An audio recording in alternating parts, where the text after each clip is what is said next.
ಪ್ರಚಲಿತ ವಿದ್ಯಮಾನ. ಸಂಸತ್ತಿನ ಸಹಕಾರಕ್ಕಾಗಿ ಯಾವ ದೇಶದೊಂದಿಗೆ ಭಾರತ ಇತ್ತೀಚೆಗೆ ಒಪ್ಪಂದ ಮಾಡಿಕೊಂಡಿದೆ? ಮಾರಿಷಿಯಸ್.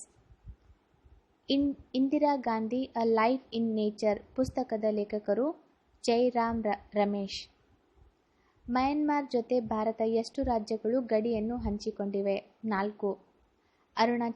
ಅರುಣಾಚಲ್ ಪ್ರದೇಶ್, ನಾಗಾಲ್ಯಾಂಡ್, ಮಿಜೋರಾಂ ಮತ್ತು ಮಣಿಪುರ್ ಈ 4 ಈಶಾನ್ಯ ಭಾರತದ ರಾಜ್ಯಗಳು ಮಯನ್ಮಾರ್ ಜೊತೆ 1643 ಕಿಲೋಮೀಟರ್ ಗಡಿ ಹಂಚಿಕೊಂಡಿದೆ.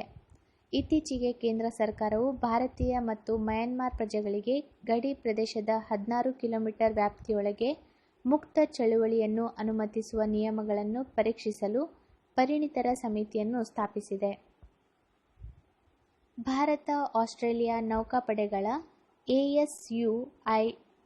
ASU ಇಂಡೆಕ್ಸ್ 17 ಸಮರಾಭ್ಯಾಸ ಯಾವ ಬಂದರು ನಗರದಲ್ಲಿ ಪ್ರಾರಂಭವಾಗಿದೆ? ಫ್ರೆಮ್ಯಾಂಟಲ್. ದ್ವಿಪಕ್ಷೀಯ ಕಡಲತೀರದ ವ್ಯಾಯಾಮ ASU ಇಂಡೆಕ್ಸ್ 17 ಎರಡನೇ ಆವೃತ್ತಿಯು ಜೂನ್ 13ರಿಂದ ಆಸ್ಟ್ರೇಲಿಯಾದ ಫ್ರೆಮ್ಯಾಂಟಲ್ನಲ್ಲಿ ಭಾರತೀಯ ನೌಕಾಪಡೆ ಮತ್ತು ರಾಯಲ್ ಆಸ್ಟ್ರೇಲಿಯನ್ ನೌಕಾಪಡೆ ನಡುವೆ ಆರಂಭವಾಗಿದೆ. ಈ ವ್ಯಾಯಾಮದಲ್ಲಿ ಹಿರಿಯ ನಾಯಕ ಅಡ್ಮಿರಲ್ ಬಿಸ್ಮಜಿತ್ ದಾಸ್ಗುಪ್ತಾ ಅವರ ನೇತೃತ್ವದಲ್ಲಿ ಭಾರತೀಯ ನೌಕಾಪಡೆಯ ಈಸ್ಟರ್ನ್ ನೌಕಾ ಕಮಾಂಡ್ ಭಾಗವಹಿಸುತ್ತಿದೆ. ಭಾರತೀಯ ಯುದ್ಧ ನೌಕೆಗಳಾದ INS ಶಿವಾಲಿಕ್, INS ಕಾರ್ಮೋಟಾ ಮತ್ತು INS ಜ್ಯೋತಿ ಈ ವ್ಯಾಯಾಮದಲ್ಲಿ ಭಾಗವಹಿಸಲಿದೆ. ಯಾವ ದೇಶದ ವಿಶ್ವದ ಅತ್ಯಂತ ಚಿಕ್ಕ ಮತ್ತು ಅಗ್ಗದ ಖಾಸಗಿ ಜೆಟ್ ವಿಷನ್ ಜೆಟ್ ಅನ್ನು ಪ್ರಾರಂಭಿಸಿದೆ? America. Children right and you ವರದಿಯ ಪ್ರಕಾರ ಭಾರತ ಯಾವ ರಾಜ್ಯ ಅತಿ ಹೆಚ್ಚು ಬಾಲಕಾರ್ಮಿಕರನ್ನು ಹೊಂದಿದೆ? ಉತ್ತರ ಪ್ರದೇಶ್. ವಿಶ್ವದ ಅತಿದೊಡ್ಡ ಆಹಾರ ಮೇಳ ಅನುಗಾ 2017 ರಲ್ಲಿ ಸಹ ಪಾಲುದಾರ ದೇಶ ಯಾವುದು? ಭಾರತ. ಅತಿಸಾರದಿಂದ ಮಕ್ಕಳ ಸಾವನ್ನು ಕಡಿಮೆ ಮಾಡಲು ಕೇಂದ್ರ ಸರ್ಕಾರವು IDCF ಕಾರ್ಯಕ್ರಮವನ್ನು ಪ್ರಾರಂಭಿಸಿದೆ. IDCF ಎಂದರೆ ಇಂಟೆನ್ಸಿಫೈಡ್ ಡಯರಿಯಾ ಕಂಟ್ರೋಲ್ ಫೋರ್ಟ್ನೈಟ್. ಅತಿಸಾರದಿಂದಾಗಿ ಮಕ್ಕಳ ಸಾವನ್ನು ಕಡಿಮೆ ಮಾಡಲು ಕೇಂದ್ರ ಆರೋಗ್ಯ ಸಚಿವಾಲಯ ದೇಶದಾದ್ಯಂತ ಇಂಟೆನ್ಸಿಫೈಡ್ ಡಯರಿಯಾ ಕಂಟ್ರೋಲ್ ಫೋರ್ಟ್ನೈಟ್ ಅನ್ನು ಪ್ರಾರಂಭಿಸಿದೆ. ಈ ಉಪಕ್ರಮದ ಮೂಲಕ ಸಚಿವಾಲಯ ಆರೋಗ್ಯ ಸಿಬ್ಬಂದಿ, ರಾಜ್ಯ ಸರ್ಕಾರಗಳು ಮತ್ತು ಇತರ ಪಾಲುದಾರರನ್ನು ರೋಗವನ್ನು ನಿಯಂತ್ರಿಸುವಲ್ಲಿ ಸಜ್ಜುಗೊಳಿಸಲಿದೆ. IDCFನ ಅಭಿಯಾನದ ಅವಧಿಯಲ್ಲಿ ನೈರ್ಮಲ್ಯ ಮತ್ತು ORS ಹಾಗೂ ಥೆರಪಿಗಳ ಪ್ರಚಾರ ಮತ್ತು ಜಾಗೃತಿ ಅಭಿಯಾನವನ್ನು ರಾಜ್ಯ, ಜಿಲ್ಲೆ ಮತ್ತು ಗ್ರಾಮ ಮಟ್ಟದಲ್ಲಿ ನಡೆಸಲಾಗುತ್ತದೆ. ಶುದ್ಧ ಕುಡಿಯುವ ನೀರು, ನೈರ್ಮಲ್ಯ, ಸ್ತನ್ಯಪಾನ ಮತ್ತು ಸರಿಯಾದ ಪೌಷ್ಟಿಕತೆಯಿಂದ ಅತಿಸಾರ ತಡೆಗಟ್ಟಬಹುದು.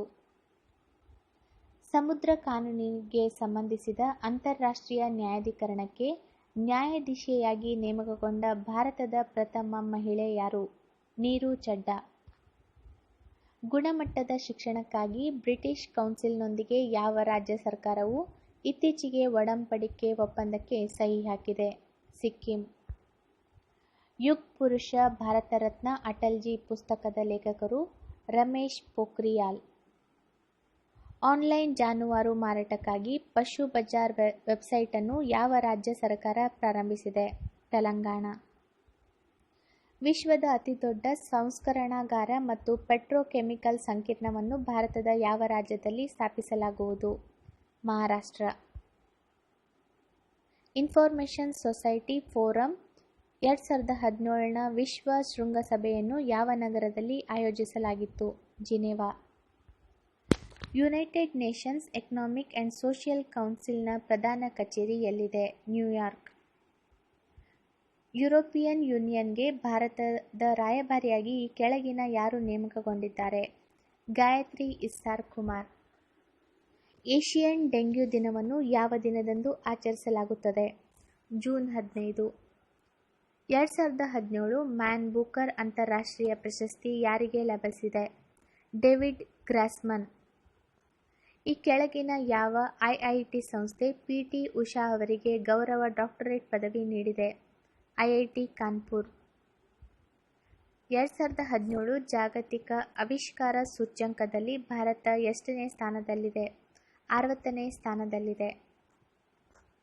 ಈ ಕೆಳಗಿನ ಯಾರಿಗೆ MBE member of the order of British empire ಗೌರವ ಲಭಿಸಿದೆ? Annabel Mehta. 2017 Indonesia open super series badminton ಟೂರ್ನಮೆಂಟಿನ ಪುರುಷರ ಸಿಂಗಲ್ಸ್ ವಿಭಾಗದಲ್ಲಿ ಪ್ರಶಸ್ತಿಯನ್ನು ಗೆದ್ದವರು ಯಾರು? ಕಿಡಂಬಿ ಶ್ರೀಕಾಂತ್. ಏಷ್ಯಾ ಮೂಲಸೌಕರ್ಯ ಅಭಿವೃದ್ಧಿ ಬ್ಯಾಂಕ್ ಈ ಕೆಳಗಿನ ಯಾವ ರಾಷ್ಟ್ರಗಳಿಗೆ ಸದಸ್ಯತ್ವ ಸ್ಥಾನಮಾನವನ್ನು ಅಂಗೀಕರಿಸಿದೆ? ಅರ್ಜೆಂಟೀನಾ, ಮಡಗಾಸ್ಕರ್ ಮತ್ತು ಟೋಂಗಾ. ಮೊಟ್ಟಮೊದಲ ಬ್ರಿಕ್ಸ್ ಗೇಮ್ಸ್ 2017 ಯಾವ ದೇಶದಲ್ಲಿ ಪ್ರಾರಂಭಗೊಂಡಿದೆ? ಚೀನಾ. ಇತ್ತೀಚೆಗೆ ನಿಧನರಾದ ಬಾಲ್ಡ್ವಿನ್ ಲಾನ್ಸ್ಡೇಲ್ ಅವರು ಯಾವ ದೇಶದ ಅಧ್ಯಕ್ಷರಾಗಿದ್ದರು? ವನೌಟು. 2017 ವಿಶ್ವ ನಿರಾಶ್ರಿತ ದಿನ ಯಾವ ದಿನದಂದು ಆಚರಿಸಲಾಗುತ್ತದೆ? ಜೂನ್ 20. ಸರಕು ಮತ್ತು ಸೇವಾ ತೆರಿಗೆಯನ್ನು ಉತ್ತೇಜಿಸಲು ಈ ಕೆಳಗಿನ ಯಾರನ್ನು ರಾಯಭಾರಿಯಾಗಿ ನೇಮಕ ಮಾಡಲಾಗಿದೆ? Central board of excise and customs Bollywood megastar Amitabh Bachchan ಅವರನ್ನು ಸರಕು ಮತ್ತು ಸೇವಾ ತೆರಿಗೆಯ ಹೊಸ ಬ್ರ್ಯಾಂಡ್ ರಾಯಭಾರಿಯಾಗಿ ನೇಮಿಸಿದೆ. 40 ಸೆಕೆಂಡುಗಳ ವಿಡಿಯೋ GST ಒಂದು ಏಕೀಕೃತ ರಾಷ್ಟ್ರೀಯ ಮಾರುಕಟ್ಟೆ ರಚಿಸಲು ಒಂದು ಉಪಕ್ರಮವನ್ನು ಈಗಾಗಲೇ ಚಿತ್ರೀಕರಿಸಲಾಗಿದೆ ಮತ್ತು ಹಣಕಾಸು ಸಚಿವಾಲಯದಿಂದ ಪ್ರಸಾರ ಮಾಡಲಾಗುತ್ತಿದೆ. ಇಂಟರ್ನ್ಯಾಷನಲ್ ಕೋರ್ಟ್ ಆಫ್ ಜಸ್ಟಿಸ್ನಲ್ಲಿ ನ್ಯಾಯಾಧೀಶರಾಗಿ ಮತ್ತೊಂದು ಅವಧಿಗೆ ಈ ಕೆಳಗಿನ ಯಾರನ್ನು ಭಾರತ ಮರು ನಾಮನಿರ್ದೇಶನ ಮಾಡಿದೆ? ದಲ್ವೀರ್ ಭಂಡಾರಿ. ಅಂತಾರಾಷ್ಟ್ರೀಯ ಮಟ್ಟದಲ್ಲಿ ಗುರುತಿಸಲ್ಪಟ್ಟ ಪ್ಲಾಸ್ಮಾ ಭೌತಶಾಸ್ತ್ರಜ್ಞ PK ಕೌರ್ ಅವರು ಇತ್ತೀಚೆಗೆ ನಿಧನರಾದರು. ಅವರು ಯಾವ ದೇಶಕ್ಕೆ ಸಂಬಂಧಿಸಿದ್ದಾರೆ? ಭಾರತ. ಚೊಚ್ಚಲ ಪ್ರಧಾನಮಂತ್ರಿ ಯೋಗ ಪ್ರಶಸ್ತಿ ಈ ಕೆಳಗಿನ ಯಾವ ಸಂಸ್ಥೆಗೆ ಲಭಿಸಿದೆ? ರಾಮಮಣಿ ಅಯ್ಯಂಗಾರ್ ಮೆಮೋರಿಯಲ್ ಯೋಗ ಇನ್ಸ್ಟಿಟ್ಯೂಟ್ ಪುಣೆ. ಯೋಗದ ಉತ್ತೇಜನ ಮತ್ತು ಅಭಿವೃದ್ಧಿಗೆ ಅತ್ಯುತ್ತಮ ಕೊಡುಗೆ ನೀಡಿರುವ ರಾಮಮಣಿ ಅಯ್ಯಂಗಾರ್ ಮೆಮೋರಿಯಲ್ ಯೋಗ ಇನ್ಸ್ಟಿಟ್ಯೂಟ್ಗೆ ಚೊಚ್ಚಲ ಪ್ರಧಾನಮಂತ್ರಿ ಯೋಗ ಪ್ರಶಸ್ತಿ ಲಭಿಸಿದೆ. 4 ದಶಕಗಳ ಅವಧಿಯಲ್ಲಿ ಅಂತಾರಾಷ್ಟ್ರೀಯ ಮಟ್ಟದಲ್ಲಿ ಯೋಗ ಪ್ರಸಿದ್ಧಿ ಹೊಂದಲು ಸಂಸ್ಥೆ ಕೆಲಸ ಮಾಡಿದೆ. 2017 ಅಂತಾರಾಷ್ಟ್ರೀಯ ಯೋಗ ದಿನದ ಧ್ಯೇಯವಾಕ್ಯ ಆರೋಗ್ಯಕ್ಕಾಗಿ ಯೋಗ. ಭಾರತದ ಮೊದಲ ದೇಶೀಯವಾಗಿ ನಿರ್ಮಿಸಿದ ತೇಲುವ ಬಂದರನ್ನು FDN-2 ಯಾವ ಶಿಪ್ ಯಾರ್ಡ್ನಲ್ಲಿ ಪ್ರಾರಂಭಿಸಲಾಯಿತು? ಕಟ್ಟುಪಲ್ಲಿ ಶಿಪ್ ಯಾರ್ಡ್. ಯಾವ ರಾಜ್ಯ ಸರ್ಕಾರ ನರ್ಸರಿಯಿಂದ PhD ವರೆಗೆ ಸರ್ಕಾರಿ ಶಾಲೆಗಳು ಮತ್ತು ಕಾಲೇಜುಗಳಲ್ಲಿ ಬಾಲಕಿಯರಿಗೆ ಉಚಿತ ಶಿಕ್ಷಣವನ್ನು ಘೋಷಿಸಿದೆ? ಪಂಜಾಬ್ ಸರ್ಕಾರ ಇತ್ತೀಚೆಗೆ ಮಹಿಳಾ ಸಬಲೀಕರಣಕ್ಕಾಗಿ ನರ್ಸರಿಯಿಂದ PhD ವರೆಗೆ ಸರ್ಕಾರಿ ಶಾಲೆಗಳು ಮತ್ತು ಕಾಲೇಜುಗಳಲ್ಲಿ ಬಾಲಕಿಯರಿಗೆ ಉಚಿತ ಶಿಕ್ಷಣವನ್ನು ಘೋಷಿಸಿದೆ. ಇಂಗ್ಲಿಷನ್ನು ಉತ್ತೇಜಿಸಲು ಎಲ್ಲ ಸರ್ಕಾರಿ ಶಾಲೆಗಳಲ್ಲಿ ಜುಲೈ 2017ರಿಂದ ಪೈಲಟ್ ಯೋಜನೆಯನ್ನು ಪ್ರಾರಂಭಿಸಲಿದೆ. ಈ ಜೊತೆಗೆ 13,000 ಪ್ರಾಥಮಿಕ ಶಾಲೆಗಳು ಮತ್ತು ಎಲ್ಲ 48 ಸರ್ಕಾರಿ ಕಾಲೇಜುಗಳಿಗೆ ಉಚಿತ ವೈಫೈ ಸೇವೆಯೂ ಸಹ ಜಾರಿಗೆ ಬರಲಿದೆ. ಜಪಾನ್ ಪರಿಸರ ಸಚಿವಾಲಯ ಪ್ರಶಸ್ತಿ 2017 ಯಾವ ಭಾರತೀಯ ಕೃಷಿ ಸೂಕ್ಷ್ಮ ಜೀವವಿಜ್ಞಾನಿಗೆ ನೀಡಲಾಗಿದೆ? Srihari Chandraghatgi. Mercer 2017 cost of living survey ಪ್ರಕಾರ ವಲಸಿಗರಿಗೆ ಅತ್ಯಂತ ದುಬಾರಿ ನಗರಗಳ ಪಟ್ಟಿಯಲ್ಲಿ ಯಾವ ನಗರವು ಅಗ್ರಸ್ಥಾನ ಪಡೆದಿದೆ? ಲುವಾಂಡ್. ಹೊಸದಾಗಿ ರಚಿಸಲಾದ ವಿಶ್ವಸಂಸ್ಥೆಯ ಭಯೋತ್ಪಾದನಾ ವಿರೋಧಿ ಕೇಂದ್ರದ ಮುಖ್ಯಸ್ಥರಾಗಿ ಯಾರು ನೇಮಕಗೊಂಡಿದ್ದಾರೆ? ವ್ಲಾಡಿಮಿರ್ ವೊರೊನ್ಕೋವ್. ಸಂಚಾರ ಉಲ್ಲಂಘನೆಯನ್ನು ನಿಯಂತ್ರಿಸಲು ರೋಬೋಟ್ ಅನ್ನು ಬಳಸಿದ ಭಾರತದ ಮೊದಲ ನಗರ ಯಾವುದು? ಇಂದೋರ್. ಲಂಡನ್ನಲ್ಲಿ ನಡೆದ 7ನೇ ಏಷ್ಯನ್ ಪ್ರಶಸ್ತಿ ಸಮಾರಂಭದಲ್ಲಿ Indian society entrepreneur of the year ಪ್ರಶಸ್ತಿಯನ್ನು ಪಡೆದ ಭಾರತೀಯ ವ್ಯಕ್ತಿ ಯಾರು? Nisha Dutt. 2017 Carnegie medal of ಫಿಲಾಂಥ್ರೋಪಿಗೆ ಭಾರತದ ಯಾರು ಭಾಜನರಾಗಿದ್ದಾರೆ? ಅಜೀಂ ಪ್ರೇಮ್ಜಿ. ಡೀಸೆಲ್ ಅನ್ನು ಮನೆಗೆ ತಲುಪಿಸುವ ವ್ಯವಸ್ಥೆ ಭಾರತದ ಯಾವ ನಗರದಲ್ಲಿ ಮೊಟ್ಟಮೊದಲ ಬಾರಿಗೆ ಜಾರಿಗೆ ಬಂದಿದೆ? ಬೆಂಗಳೂರು. ಯಾವ ದಿನದಂದು 2017 ವಿಶ್ವಸಂಸ್ಥೆಯ ಸಾರ್ವಜನಿಕ ಸೇವಾ ದಿನವನ್ನು ಆಚರಿಸಲಾಗುತ್ತದೆ?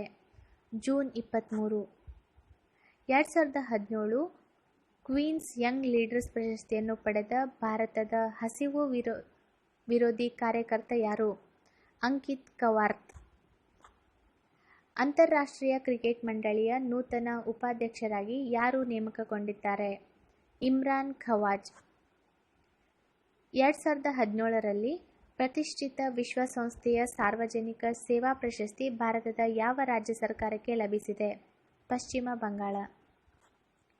ವರ್ಲ್ಡ್ ವ್ರೆಸ್ಲಿಂಗ್ ಎಂಟರ್ಟೇನ್ಮೆಂಟ್ನಲ್ಲಿ ಸ್ಪರ್ಧಿಸಲಿರುವ ಭಾರತದ ಮೊದಲ ಮಹಿಳಾ ಕುಸ್ತಿಪಟು ಯಾರು? ಕವಿತಾ ದೇವಿ.